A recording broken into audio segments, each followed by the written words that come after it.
J'ai cherché un christianisme plus conservateur qui n'avait pas changé ses éléments et d'autres encore qui, selon moi, relevaient du libéralisme moderne. Vous savez, aujourd'hui, en Occident surtout, le christianisme adopte l'idée qu'il faut se rapprocher du monde moderne. On accepte le mariage homosexuel. Maintenant, l'Église d'Angleterre dit qu'elle a un évêque transgenre, ce qui aurait été impensable autrefois. Je me souviens d'un prêtre anglican, quand j'étais enfant, qui riait et disait « Cela n'arrivera jamais ici ». À l'époque, il parlait des femmes prêtres. Je pense donc que le christianisme n'a pas la solidité de l'islam. Nous avons le Coran, dont aucun mot n'a été changé, pas un seul. Allah l'a révélé tel quel. Alors que la Bible, nous savons qu'elle a été compilée par l'Église des siècles après la vie de Jésus, que la paix soit sur lui. Il a fallu décider quels livres intégrer et lesquels exclure. Les catholiques ont choisi certains livres, les orthodoxes d'autres, et les protestants encore d'autres. Il n'y a pas d'unanimité. Pour ceux qui ne le savent pas, est-ce bien l'Église qui a constitué la Bible? Absolument. C'est l'Église qui a assemblé la Bible. Matthieu, Marc, Luc et Jean ne sont pas forcément les auteurs réels de leurs évangiles. Ces textes leur sont attribués, mais en réalité, nous ne savons pas avec certitude qui les a écrits. Qui a donc écrit les 4 premiers livres de l'Évangile? Eh bien, nous ne connaissons pas précisément leurs auteurs, et c'est pourquoi l'évangile de Jean est significativement différent de ceux de Matthieu, Marc et Luc. Il y a des éléments similaires, mais aussi des différences propres à chaque texte. Ensuite, il y a Saint Paul, qui est venu plus tard. Paul était un juif qui aurait eu une révélation sur le chemin de Damas. Il a profondément modifié de nombreux enseignements du christianisme. Par exemple, il a changé la relation des chrétiens avec la loi. Il a opéré la première grande transformation par rapport à la pratique à l'époque de Jésus. Jésus n'avait pas tout aboli. Il priait comme ses ancêtres priaient, en prosternation, en sujoude, adressé à l'unique Dieu. C'est ainsi qu'il a prié au jardin de Gethsémani. Mais Paul a tout changé. Ensuite, Constantinople et l'empereur romain ont fait du christianisme la religion officielle de l'Empire romain, ce qui a entraîné des transformations massives. Et cela s'est poursuivi jusqu'à la réforme protestante, puis jusqu'à aujourd'hui, au XXIe siècle, où les changements dans la théologie accompagnent les évolutions des mœurs. Bien sûr, certains chrétiens restent fermement attachés à leurs principes et ne changent pas. Il existe des chrétiens aussi conservateurs, dans leur propre tradition, que le sont les musulmans.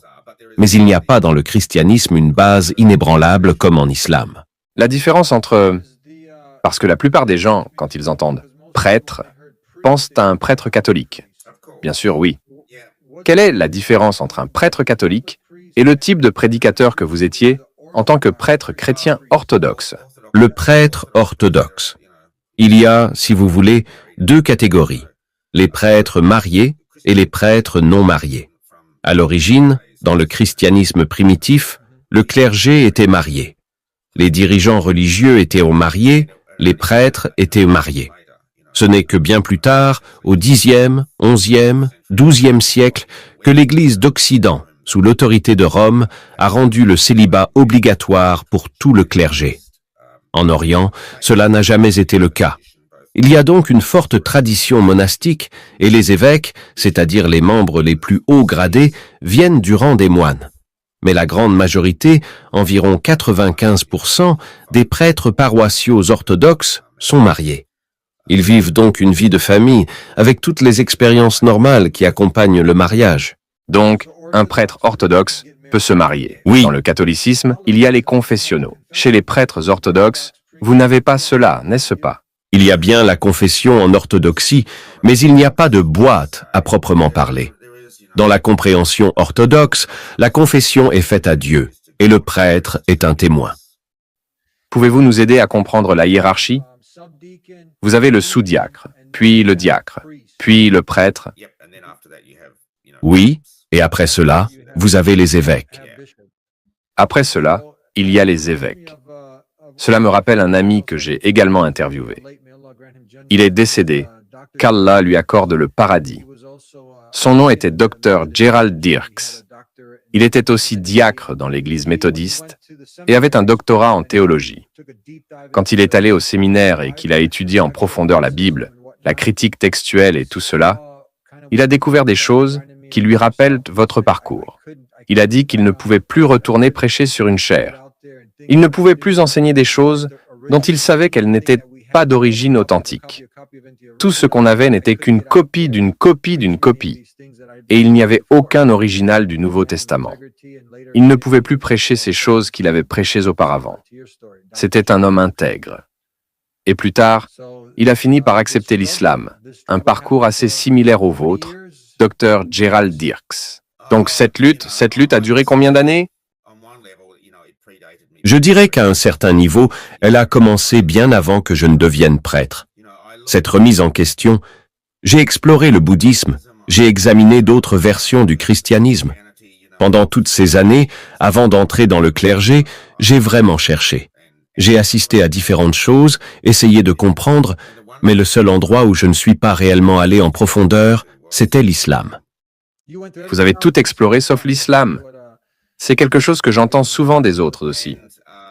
Et c'est difficile d'expliquer pourquoi. Parce qu'il y a tellement de stigmatisation, tellement de fausses idées et de préjugés. Peut-être qu'il y a des malentendus à ce sujet.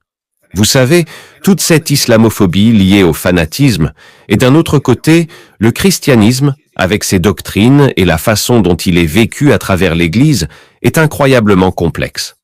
Alors que l'islam est simple dans ce qu'il exige de nous.